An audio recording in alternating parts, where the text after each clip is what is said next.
కొంటాం. మరి నష్టాలు ఏముంటాయి సార్? ఎప్పుడైనా గుర్తుపెట్టుకోండి, విద్యార్థి కేంద్రీకృత బోధనా పద్ధతులకు లేదా మంచి బోధనా పద్ధతికి ఉండేటువంటి నష్టాలు ఏంటంటే ప్రధానంగా నిష్ణాతుడైన ఉపాధ్యాయుడై ఉండాలి. అంటే ఆ ఉపాధ్యాయుడు ఆ లెసన్ ఎలా బోధించేటట్లు చేయాలా, విద్యార్థిని ఎలా పాలు పంచుకునేటట్లు చేయాలా, విద్యార్థిని ఎలా సమస్య గుర్తించుకునేటట్లు చేయాలా, అంటే మంచి నైపుణ్యం కలిగిన ఉపాధ్యాయుడు ఉండాలి. ఒకవేళ ఇంకా మంచి నైపుణ్యం కలిగిన ఉపాధ్యాయుడు ఉన్నా కూడా అన్ని లెసన్స్ను ప్రతి లెసన్ కూడా విద్యార్థులతో చేయిస్తే అన్ని పాఠ్యాంశాలు మనకు పూర్తి కావు. ప్రయోగాలు చేయించాలి, అన్వేషణ పద్ధతిలాగా ప్రతిసారి ప్రయోగం చేయించాలి అంటే ఏమవుతుంది? ఖర్చుతో కూడుకున్నది, సమయంతో కూడుకున్నది, కొన్నిసార్లు విసుగు కూడా రావడం జరుగుతుంది. కాబట్టి ఎవరికి? విద్యార్థులకు కలగడం జరుగుతుంది. అన్ని పాఠ్యాంశాలను సకాలంలో పూర్తి చేయలేము. ఇవన్నీ కూడా దేనికి సంబంధించినవి? నష్టాలు. కాబట్టి మంచి బోధనా పద్ధతి ఎప్పుడన్నాడు కానీ ఒకటే గుర్తుపెట్టుకోండి, ఉపాధ్యాయుడు బాగుండాలి. ఖర్చు సమయము అందరికీ మనకు ఖర్చుతో కూడుకున్నది, సమయంతో కూడుకున్నది. అన్ని పాఠ్యాంశాలు ఈ బోధనా పద్ధతులు మనము బోధన చెయ్యలేము. కాబట్టి కొద్దిమంది విద్యార్థులు, తెలివైన విద్యార్థులు మాత్రమే దీని మీద ఎక్కువగా ఆసక్తి చూపడం జరుగుతుంది. కొద్దిగా తక్కువ ఉన్నటువంటి వాళ్ళు దీని మీద ఆసక్తి చూపలేకపోవచ్చు. ఇది అన్వేషణ పద్ధతి యొక్క నష్టాలుగా మనం భావించవచ్చు. ఎగ్జామినేషన్స్లో మనకు అడగడానికి కొద్దిగా ఆవశ్యకత ఉంటుంది. దీని మీద మనకు బాగా కేర్ తీసుకోండి. మనకు ఇక్కడ శాస్త్రీయ పద్ధతి గురించి మాట్లాడే ముందు మనకి ఏమవుతుంది అంటే రెండు అంశాలు ఇక్కడ ప్రస్తావించాల్సి ఉంటుంది. ఏ రెండు అంశాలు ప్రస్తావించాల్సి ఉంటుంది? అసలు శాస్త్రీయ ప్రక్రియ అంటే ఏమి, శాస్త్రీయ హేతువాదం అంటే ఏమి, శాస్త్రీయ హేతువాదంలో ఆగమన నిగమన పద్ధతులు ఎలా ఇమిడి ఉంటాయి అనే అంశాన్ని గురించి మనం మాట్లాడుతూ మనం ముందుకెళ్ళేటువంటి ప్రయత్నము చేద్దాం. నెక్స్ట్ చూడండి సార్, మనం మాట్లాడుకునే అంశం ఏంటంటే శాస్త్రీయ ప్రక్రియ అంటారు. ఏంటి సార్ మనం మాట్లాడుకునేది? శాస్త్రీయ ప్రక్రియ అంటారు. చూడండి, శాస్త్రీయ ప్రక్రియ ఎప్పుడైనా శాస్త్రీయ ప్రక్రియలో ఫస్ట్ పాయింట్ ఏమంటే పరికల్పనలు అనేవి ఉంటాయి, తర్వాత పరిశీలనలు అనేవి ఉంటాయి, తర్వాత పరిశోధనలు అనేటువంటివి ఉంటాయి, ప్రయోగాలు అనేటువంటివి ఉంటాయి. ఇవి మనం ఖచ్చితంగా దృష్టిలో ఉంచుకోవాలి. అంటే ఎవరైనా శాస్త్రవేత్త ఫస్ట్ ఏం చేస్తాడు? ఆయన మనకు పరిశీలన చేస్తాడు, పరిశోధన చేస్తాడు, ప్రయోగాలు చేస్తాడు, దానికి ముందు పరికల్పనలు ఏర్పాటు చేసుకుంటాడు. మనం ఇంతకుముందు స్టార్టింగ్ లెసన్లో నేర్చుకున్నాం. ఏమని నేర్చుకున్నాము? పరిశీలనలు, ప్రయోగాలు, పద్ధతులు, వర్గీకరణలు, కొలవడము, ఇవన్నీ కూడా మనకు పరిశోధనలో భాగంగా, ప్రక్రియలో భాగంగా చూసుకున్నాం. వీటి ద్వారా ఏమొస్తాయని చెప్పుకున్నాము? కొన్ని యథార్థాలు, కొన్ని సాధారణీకరణాలు, కొన్ని సిద్ధాంతాలు, కొన్ని భావనలు, కొన్ని నియమాలు, అదేవిధంగా కొన్ని సూత్రాలు ఏర్పడతాయని చెప్పుకున్నాం. అంటే దీని అర్థం ఏంటి అంటే ఖచ్చితంగా శాస్త్రీయ ప్రక్రియలో ఇవి కంపల్సరీ ఉంటాయి. శాస్త్రీయ ప్రక్రియ అనగానే పరిశీలన, పరిశోధన, ప్రయోగాలు, పరికల్పనలు అనేవి ఉంటాయి. కాబట్టి శాస్త్రీయ ప్రక్రియ ప్రధానంగా ఎవరికి ఉపయోగపడుతుంది? ప్రధానంగా శాస్త్రీయ ప్రక్రియ అనేది విజ్ఞాన శాస్త్ర బోధనకు ఉపయోగపడుతుంది. ఆ విజ్ఞాన శాస్త్ర బోధనలో మనకు భౌతిక శాస్త్రం ఉంటుంది, మరియు కెమిస్ట్రీ ఉంటుంది, తర్వాత జీవశాస్త్రం ఉండడం జరుగుతుంది. ఈ మూడు అంశాలు విజ్ఞాన శాస్త్రంలో మనకు ఉంటాయి. అంటే ఈ విజ్ఞాన శాస్త్రంలో ఉండేటువంటి భౌతిక శాస్త్రానికి కానీ, ఫిజికల్ సైన్స్ కానీ, అదేవిధంగా మన కెమిస్ట్రీ అంశాలకు కానీ, జీవశాస్త్ర అంశాలకు కానీ ఎలా మనం చేయాల్సి ఉంటుంది? పరిశీలన ద్వారా దాన్ని అధ్యయనం చేయాల్సి ఉంటుంది. అదేవిధంగా ప్రయోగాల ద్వారా అధ్యయనం చేయవలసి ఉంటుంది. కొన్ని పరికల్పన ఏర్పాటు చేసుకొని అధ్యయనం చేయవలసి ఉంటుంది. అట్లా ఈ యొక్క పరిశీలనలు, పరిశోధనలు, ప్రయోగాలు, పరికల్పనలు ఇవన్నీ ఉండేటువంటి విధానాన్ని ఏమంటారంటే శాస్త్రీయ పద్ధతి అంటారు. శాస్త్రీయ పద్ధతి అంటే శాస్త్రీయ పద్ధతిలో ఉండేటువంటి ఏం చూడండి సార్, శాస్త్రీయ పద్ధతి ద్వారా ఏం చేస్తాము? సత్యాలను, సూత్రాలను పరీక్షించే ఆచరణాత్మక ప్రక్రియనే విజ్ఞాన శాస్త్రం అంటారు. కాబట్టి విజ్ఞాన శాస్త్రంలో అన్నీ కూడా ఎలాంటివి? ఆచరణాత్మకమైనటువంటి ప్రక్రియలే. శాస్త్రీయ పద్ధతి అంటే ఏమేమి ఉంటాయి? పరిశీలనలు, ప్రయోగాలు, పరిశోధనలు పరికల్పనలనే ఉంటాయి. అవన్నీ కూడా శాస్త్రీయ ప్రక్రియ. శాస్త్రీయ ప్రక్రియ దాన్ని ఏర్పడిన దాన్ని ఏమంటారు? శాస్త్రీయ పద్ధతి. కాబట్టి శాస్త్రీయ పద్ధతి ద్వారా మనం ఏం కనుక్కుంటున్నాము? కొన్ని సత్యాలను కనుక్కుంటున్నాము, కొన్ని సూత్రాలు కనుక్కుంటున్నాం. వాస్తవానికి సత్యాలు, సాధారణీకరణాలు, భావనలు, సిద్ధాంతాలు, నియమాలు, సూత్రాలను కనుక్కుంటాం. వాటిని ఏం చేస్తాము? ఆచరణాత్మకమైన ప్రక్రియ, ఆచరించి వాటిని ముందుకు తీసుకుని వెళ్ళడము జరుగుతుంది. ఇక్కడ ఇంకో పాయింట్ కూడా ఇచ్చాడు. ఏమన్నాడంటే ఈ శాస్త్రీయ పద్ధతి అనేటువంటిది ప్రధానంగా ఫిజిక్స్కు, కెమిస్ట్రీకి బాగా సరిపోతుంది, జీవశాస్త్రానికి సరిపోదు అంటారు. ఎందుకంటే ఇక్కడ ఆచరణాత్మక ప్రక్రియ చేయడానికి చాలా తక్కువ ప్రాధాన్యత ఉంటుంది. ఇక్కడ ఆచరించి చేయడానికి అందుకే ఫిజిక్స్లో కానీ మరి కెమిస్ట్రీలో కానీ శాస్త్రీయ పద్ధతి అనేది బాగా సరిపోతుంది అంటారు. మరి ఎక్కడ సరిపోదు? జీవశాస్త్రంలో శాస్త్రీయ పద్ధతి సరిపోదు అంటారు. కాబట్టి చూడండి సార్, ఫస్ట్ గుర్తుపెట్టుకోండి, శాస్త్రీయ ప్రక్రియలో ఏమేమి ఉంటాయంటే పరిశీలనలు ఉంటాయి, ప్రయోగాలు ఉంటాయి, పరిశోధనలు ఉంటాయి, అదేవిధంగా పరికల్పనలు ఉంటాయి. ఇవన్నీ చేసే ప్రక్రియని ఏమంటారంటే శాస్త్రీయ ప్రక్రియ అంటారు. ఈ చేసే విధానాన్ని ఏమంటారంటే శాస్త్రీయ పద్ధతి అంటారు. ఇవన్నీ చేయడం వల్ల, పరిశోధనలు చేయడం వల్ల, పరిశీలన చేయడం వల్ల, ప్రక్రియలు చేయడం వల్ల, అదేవిధంగా పరికల్పన ఏర్పాటు చేసుకోవడం వల్ల మనకి ఏం ఏర్పడతాయి? శాస్త్రీయ సత్యాలు కానీ, సాధారణీకరణాలు కానీ, భావనలు కానీ, సిద్ధాంతాలు కానీ, నియమాలు కానీ, సూత్రాలు కానీ ఏర్పడతాయి. వాటిని మనం ఎలా చూసుకోవాలి? ఆచరణాత్మక ప్రక్రియగా తీసుకోవాలి. అవన్నీ ఆచరించడానికి ఉపయోగపడతాయి. అంటే ఎక్కడ ఎక్కువగా ఆచరిస్తాం? మనకు అనుకున్నవి ఫిజిక్స్లో ఆచరించడానికి అవకాశం ఉంటుంది, కెమిస్ట్రీలో ఆచరించడానికి అవకాశం ఉంటుంది. కానీ ఎక్కడుందో ఆచరించడానికి అవకాశం ఉండదు? జీవశాస్త్రంలో ఆచరించడానికి అవకాశం ఉండదు అనే అంశాన్ని మనం గుర్తుపెట్టుకోవాల్సి ఉంటుంది. అందుకే ఇక్కడ మనం తీసుకుంటే ఎలా జరుగుతుంది? పరిశీలన ద్వారా, ప్రయోగాల ద్వారా విజ్ఞాన శాస్త్రాన్ని మనము ఆచరణాత్మక ప్రక్రియ కిందికి తీసుకొని రావడం జరుగుతుందనే గుర్తుపెట్టుకోవాలి. మరియు మనకు శాస్త్రీయ ప్రక్రియలో పరిశీలన ద్వారా జరుగుతుంది, ప్రయోగాల ద్వారా జరుగుతుంది అని చెప్పుకున్నాం. మరి నెక్స్ట్ ఏముంటుందన్న? పరికల్పనలు అన్నాం. అంటే ఇక్కడ గుర్తుపెట్టుకోండి, పరికల్పన అంటే అర్థం ఏంటి అంటే పరీక్షకు గురయ్యే ఊహలనే పరికల్పనలు అంటారు. ఈ పాయింట్ బాగా గుర్తుపెట్టుకోవాలి. పరికల్పనలు అంటే పరీక్షకు గురయ్యే ఊహలనే పరికల్పనలు అంటారు. పరీక్షకు గురయ్యే ఊహలనే, పరీక్షకు గురి అయ్యే ఊహలనే పరికల్పనలు అంటారు. అంటే మనం ఏమైతే ఊహ ఏర్పాటు చేసుకుంటామో, మనం ఏమైతే అంచనా వేసుకుంటామో దాన్ని మనం ఏం చేయాలా? పరీక్షించాలా. పరీక్షించి దాన్ని ఏం చేయాలా? నిరూపించాలా. అంటే పరికల్పనను పరీక్షించడమే దాన్ని ఏమంటారు? పరికల్పనలు అంటారు. కాబట్టి పరికల్పన అంటే అర్థం ఏంటంటే పరీక్షకు గురయ్యే ఊహలనే పరికల్పన అంటారు. మరియు ఎప్పటి వరకు మనం పరీక్షించాలా? ప్రయోగాలు ఎలా మనం చేయాలి? మరలా ప్రయోగాలు చేయాలి. అంటే నిరూపణ జరిగేంత వరకు మన పరికల్పనలను, మన ఊహలను ప్రయోగాలు చేస్తూ పరీక్షించాలి. మనం ఊహ అనుకుంటే సరిపోదు. ఆ ఊహలన్నీ కూడా ఒక్కొక్క ఊహకు ప్రయోగం చేయాలి, ఒక్కొక్క ఊహకు ప్రయోగం చేయాలి. ఆ ఊహలన్నీ కూడా మనకు మరలా ప్రయోగం చేయడం వల్ల చివరికి పరీక్షించే ఫలితం వచ్చేంత వరకు మనం చేయగలిగితే దాన్ని ఏమంటామంటే పరికల్పనల్లో పరీక్షించడము అంటారు. పరికల్పనలను పరీక్షించడం అంటారు. మీకు మనం ఇంతకుముందు చెప్పుకున్నాం. ఏమని చెప్పుకున్నాము? ఒక ఫ్యాన్ రిపేర్ అయ్యింది అని చెప్పేసి అనుకున్నాం. ఉన్నట్టుండి తరగతి గదిలో 4 ఫ్యాన్లు తిరుగుతుంటే ఉన్నట్టుండి ఒక ఫ్యాన్ ఆగిపోయింది అనుకున్నాం. ఆగిపోయింది అనుకున్నప్పుడు ఆ ఫ్యాన్ ఎందుకు ఆగిపోయింది? మిగతా ఫ్యాన్లన్నీ తిరుగుతున్నాయి. దానికి కొన్ని ఊహలు ఏర్పాటు చేసుకుంటున్నారు. ఒకరు స్విచ్ ఆఫ్ చేశారని ఒక ఊహ, అదేవిధంగా వైర్ కట్ అయిందని ఒక ఊహ, మరొకటి బల్బు అక్కడ ఉన్నటువంటి వైండింగ్ పోయింది, కండెన్సర్ పోయింది, అక్కడ లోపల ఒక డ్యామేజ్ అయింది అని ఊహలు. ఈ 5 ఊహలను మనం ఏం చేయాలా? పరీక్షించాలా. అంటే ఏ రకంగా పరీక్షించాలా? ప్రయోగాలు చేసి పరీక్షించాలా. కాబట్టి పరికల్పనలు దేని ఆధారంగా పరీక్షిస్తాము? ప్రయోగాలు చేసి పరీక్షిస్తాం. అంటే పరీక్షకు గురయ్యే ఊహని పరికల్పన అంటారు.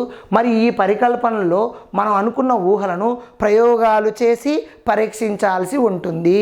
ఎప్పటి వరకు? మరలా ప్రయోగాలు చేస్తూ ఫలితం వచ్చేంత వరకు మనం పరీక్షించవలసి ఉంటుంది, మనం ప్రయోగాలు చేయవలసి ఉంటుంది. అది మనకు ఇంపార్టెంట్ పాయింట్. ఖచ్చితంగా గుర్తుపెట్టుకోండి, ఎగ్జామినేషన్లో అడగడానికి అవకాశం ఉంటుంది. మనకు ఫస్ట్ ఆఫ్ ఆల్ పాయింట్ ఏమంటే శాస్త్రీయ ప్రక్రియలో ఏముంటాయన్నప్పుడు ఏం గుర్తుపెట్టుకోవాలా? శాస్త్రీయ ప్రక్రియలో పరిశీలనలు, పరిశోధనలు, పద్ధతులు, అదేవిధంగా ప్రయోగాలు, పరికల్పనలు అనేవి ఉంటాయన్నాడు. వీటి ఆధారంగా విజ్ఞాన శాస్త్రాన్ని మనం ఏం చేయడం జరుగుతుంది? ప్రయోగాలు చేసి, అదేవిధంగా పరిశీలన చేసి, అదేవిధంగా పరికల్పనలు చేసి ఏం కనుక్కుంటున్నాము? శాస్త్రీయ సత్యాలను కనుక్కుంటున్నాము, శాస్త్రీయ నియమాలను కనుక్కుంటున్నాము, శాస్త్రీయ సిద్ధాంతాలు కనుక్కుంటున్నాము, శాస్త్రీయ భావనలు కనుక్కుంటున్నాము, శాస్త్రీయ ఒక సూత్రాలు కనుక్కుంటున్నాం. వీటిని మనం కనుక్కుంటున్నాం. మళ్ళీ ఏం చేస్తాం? ఇవన్నీ కూడా ఆచరణాత్మకమా కాదా తెలుసుకుంటాం. అంటే ఆచరణాత్మక ప్రక్రియలు ఉన్నాయా లేదా తెలుసుకుంటాం. ఆచరణాత్మక ప్రక్రియ మనకు ఫిజిక్స్లో కనిపిస్తుంది, అదేవిధంగా కెమిస్ట్రీలో కనిపిస్తుంది. మళ్ళీ ఎక్కడ కనిపించదు శాస్త్రీయ పద్ధతుల ఆచరణాత్మక ప్రక్రియ?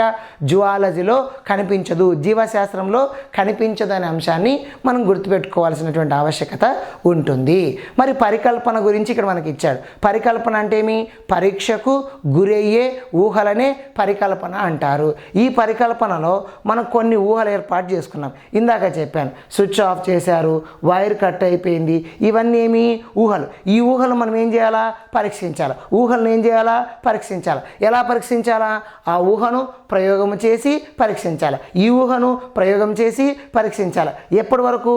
ప్రయోగాలు మరలా ప్రయోగం చేసి ఫలితం వచ్చేంత వరకు పరీక్షించుకుంటూ వస్తే దాన్నే పరికల్పనలో శాస్త్రీయ ప్రక్రియ అంటారు. అలా మనం చేయడం జరుగుతుంది. మరియు ఎలా మనం నిరూపించడం జరుగుతుంది? మనకు తెలిసిన దత్తాంశం ఆధారంగా, మనకు తెలిసిన సమాచారం ఆధారంగా మన పరికల్పనలు ఏమవచ్చు? ఆమోదించవచ్చు లేదా ఆమోదించకపోవచ్చు, ఆమోదించకపోవచ్చు, నిరాకరించవచ్చు కూడా. అంటే మనం కొన్ని దత్తాంశాలు తీసుకున్నాం కదా, వైర్ అనేటువంటి దత్తాంశం ప్రయోగం చేయడానికి, అదేవిధంగా అంటే మన ఊహలను పరీక్షించడానికి కొన్ని దత్తాంశాలు ఏర్పాటు చేసుకున్నాం. ఆ దత్తాంశాల ఆధారంగా, ఆ సమాచారం ఆధారంగా మన పరికల్పన ఏం చేస్తున్నాము? పరీక్షిస్తున్నాం. పరీక్షించినప్పుడు మనకు ఆ పరికల్పనలు ఆమోదించవచ్చు, ఆమోదించకపోవచ్చు, నిరాకరించవచ్చు. మనం 5 ఊహలు ఏర్పాటు చేసుకుంటే ఎన్ని ఆమోదించలేదు? 4 ఊహలు ఆమోదించలేదు. చివరికి ఆ కండెన్సర్ పోయిందనే ఊహను మనం ఆమోదించాం. దానికి కావాల్సిన దత్తాంశం ఆధారంగా ఆమోదించాం, దానికి సమాచారం ఆధారంగా ఆమోదించాం. అంటే మనకు ఏమని అర్థమవుతుంది అంటే దత్తాంశాల ఆధారంగా, సమాచారం ఆధారంగా మన ఊహలు, మన పరికల్పనలను ఆమోదించవచ్చు, ఆమోదించకపోవచ్చు, నిరాకరించవచ్చు అని చెప్పడం జరుగుతుంది. కాబట్టి ఎప్పుడు మనం ఏం చెప్తుంది? ఈ పరిశీలన ద్వారా, సాక్ష్యాల ద్వారా సిద్ధాంతాలను నిరూపించడం జరుగుతుంది. మనం ఈ అనేక పరిశీలన ద్వారా, అనేక సాక్ష్యాల ద్వారా సిద్ధాంతాలను ఏం చేస్తాం? మనం నిరూపణ చేయడం జరుగుతుంది. కాబట్టి సిద్ధాంతాలను ఎలా నిరూపణ చేస్తామంటే దీని ఆధారంగా నిరూపణ చేయడం జరుగుతుంది అనేది గుర్తుపెట్టుకోవాల్సిన. అందుకే మనకి ఇక్కడ చూడండి, శాస్త్రీయ హేతువాదం అని ఒక పదం వాడతారు. ఇప్పుడు శాస్త్రీయ ప్రక్రియ గురించి మాట్లాడాం. శాస్త్రీయ హేతువాదం ఏం లేదు. శాస్త్రీయ హేతువాదం అంటే ఎలా జరుగుతుంది? పరిశీలన అనేటువంటివి ఇక్కడ ఎక్కువగా ఉండడం జరుగుతుంది. అదేవిధంగా ఫిజిక్స్, కెమిస్ట్రీలో కూడా శాస్త్రీయ హేతువాదం అనేది మనకు కనిపించడం జరుగుతుంది. ఇక్కడ ఆగమన హేతువాదము, నిగమన హేతువాదం అనేటువంటివి 2 ఉంటాయి. కాబట్టి ఆగమన హేతువాదము, నిగమన హేతువాదం అని ఉంటాయి. అవేంటో మనం ఒకసారి చూద్దాం. ఆగమన హేతువాదము, నిగమన హేతువాదం. శాస్త్రీయ హేతువాదంలో 2, ఆగమన హేతువాదము, నిగమన హేతువాదం. మనకి ఇక్కడ పాయింట్ ఏమంటే ఫస్ట్ ప్రారంభ ప్రక్రియ ఏంటి? ఆగమన. తర్వాత ముగింపు ప్రక్రియ ఏంటి? నిగమన. మరియు ఆగమన ఎలా జరుగుతుంది? పరిశీలన ద్వారా జరుగుతుంది, పరిశోధనల ద్వారా జరుగుతుంది. మరి ఇక్కడ ఏమవుతుంది? ఒక సమస్యతో ప్రారంభమై దానికి సమాధానం రాబట్టేంత వరకు నిగమన జరుగుతుంది. సిద్ధాంతాలను ఇక్కడ అభివృద్ధి చేయడం జరుగుతుంది. అందుకే మీకు చెప్పాను, ఆగమన పద్ధతి అంటే ఏంటి అంటే సిద్ధాంతాలను, నియమాలను, అదేవిధంగా పద్ధతులను రాబట్టే పద్ధతి, సాధారణీకరణాలు అభివృద్ధి చేసే పద్ధతి అని దీన్ని పిలుస్తారు. మరియు దీన్ని ఏమంటారు? ఆ సిద్ధాంతాలను పరీక్షిస్తారు. సిద్ధాంతాలను రాబట్టేది ఆగమన అయితే, సిద్ధాంతాలు పరీక్షించేది ఒకే నిగమన పద్ధతి. ముందు జరిగేది ఏంటి? ఆగమన. ఆ తర్వాత జరిగేది ఏంటి? నిగమన. ఇక్కడ ఏం జరుగుతుంది? ఆగమనం ఎలా జరుగుతుంది? పరిశీలన ఆధారంగా జరుగుతుంది, పరిశోధనల ఆధారంగా జరుగుతుంది. ఇక్కడేమవుతుంది? ఏదైనా ఒక సమస్యతో ప్రారంభమై దానికి సమాధానము లేదా పరిష్కార మార్గం కనుక్కునేంత వరకు జరుగుతుంది. అదేవిధంగా ఇక్కడ ఒక విషయాన్ని కనుగొంటారు, కొత్త విషయాన్ని కనుగొంటారు. ఇక్కడ కొత్త విషయాన్ని ఏం చేస్తారు? పరీక్షిస్తారు. చాలా సింపుల్. ఏంటి? మనం ఆగమన పద్ధతిలో సాధారణంగా మనం చెప్పుకోగలిగితే మన టెక్స్ట్ బుక్లో ఈ పాయింట్లు ఇచ్చారు, కానీ ఆగమన పద్ధతి ద్వారా మనం వేటిని రాబట్టవచ్చు? ఆగమన పద్ధతి ద్వారా వేటిని రాబట్టవచ్చు అంటే, ఒకటి మనకు చూడండి, వీళ్ళు 3 సూత్రాల ఆధారంగా ఆగమన పద్ధతిని రాబడతారు. ఏంటి? ఉదాహరణ నుండి సూత్రాలను రాబడతారు. అదేవిధంగా మూర్తము నుండి అమూర్తం ఆధారంగా రాబడతారు. అదేవిధంగా తెలిసిన దాని నుండి తెలియని దానికి ఆధారంగా రాబట్టడం జరుగుతుంది. ప్రత్యేక అంశం నుండి సాధారణ అంశం ద్వారా రాబట్ట. అంటే ఇవన్నీ చేయడం వల్ల ఉదాహరణలను పరిశీలించడం ద్వారా మనకేం ఏర్పడుతుంది?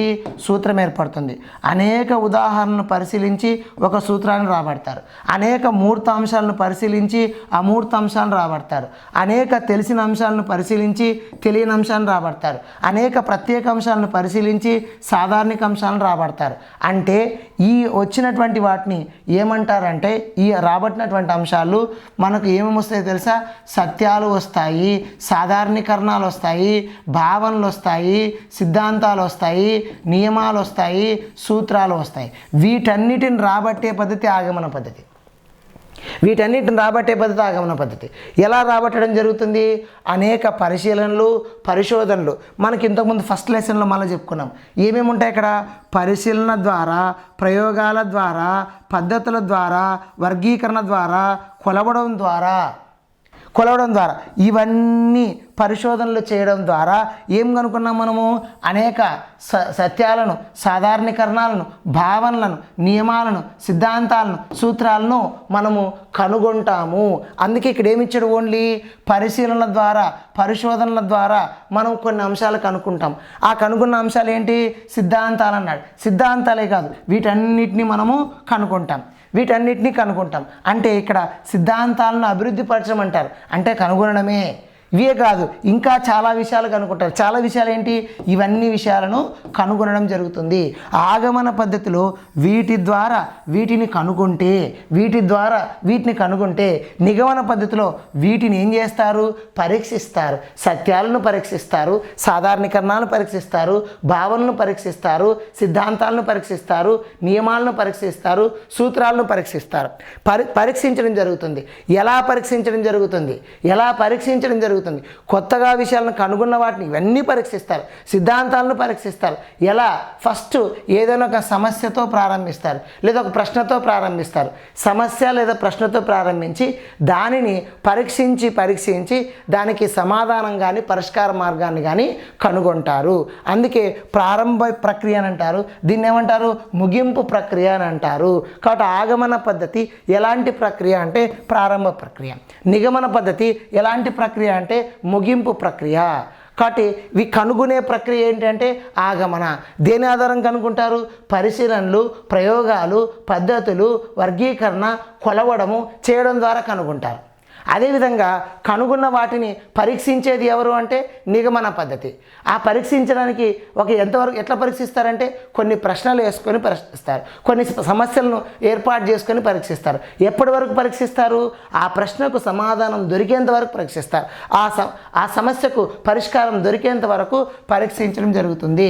అందుకే ఆగమన పద్ధతి మొదటి ప్రక్రియ, నిగమన పద్ధతి చివరి ప్రక్రియ. ఆగమన పద్ధతిలో పరిశీలనలు, పరిశోధనలు, అదేవిధంగా ప్రక్రియలు, వర్గీకరణను కొలవడం ఉంటుంది. ఇక్కడ ఏమవుతుంది అంటే ఆ కనుగొన్న అంశాలను ప్రశ్నల ద్వారా, సమస్యల ద్వారా పరీక్షిస్తారు. ఎప్పటి వరకు పరీక్షిస్తారంటే ఏదైనా ప్రశ్నకు సమాధానం దొరికేంత వరకు, సమస్యకు పరిష్కారం దొరికేంత వరకు పరీక్షించడం జరుగుతుంది అని అంటాం. అదేవిధంగా ఇక్కడ సిద్ధాంతాలను వీటన్నిటిని అభివృద్ధి పరుస్తారు లేదా కనుక్కుంటారు. ఇక్కడ ఏం చేస్తారు? వాటిని పరీక్షిస్తారు. పరీక్షించేటువంటిది నిగమన పద్ధతి, కనుగొనేటువంటిది ఆగమన పద్ధతి. ఈ రెండు ఎక్కడ ఉంటాయంటే శాస్త్రీయ హేతువాదంలో ఉంటాయి. కాబట్టి మనం ఇందాక చెప్పుకున్నాం, శాస్త్రీయ హేతువాదంలో ఏమి ఉంటాయి? పరిశీలన ద్వారా, పద్ధతుల ద్వారా వీటిని శాస్త్రీయతవాదంలో చేస్తారు. అంటే దేనికి ఉపయోగపడుతుంది? ఫిజిక్స్, కెమిస్ట్రీ అనేటువంటి వాటిలో ఒక శాస్త్రీయతవాదం ద్వారా కనుగొనడము జరుగుతుంది అని చెప్పడం జరిగింది. మనకు ఈ అంశాలు గుర్తుపెట్టుకోండి. ఈ ఎగ్జామినేషన్లో అడగడానికి పాసిబిలిటీ ఉంది. దీని తర్వాత మనం ఏం మాట్లాడుకుంటాం సార్ అంటే ఆగమన పద్ధతి అంటే ఏమి, నిగమన పద్ధతి అంటే ఏంటి, దానికి సంబంధించిన అంశాలు ఏంటో దాని గురించి డిస్కస్ చేసుకునేటువంటి ప్రయత్నము చేద్దాం.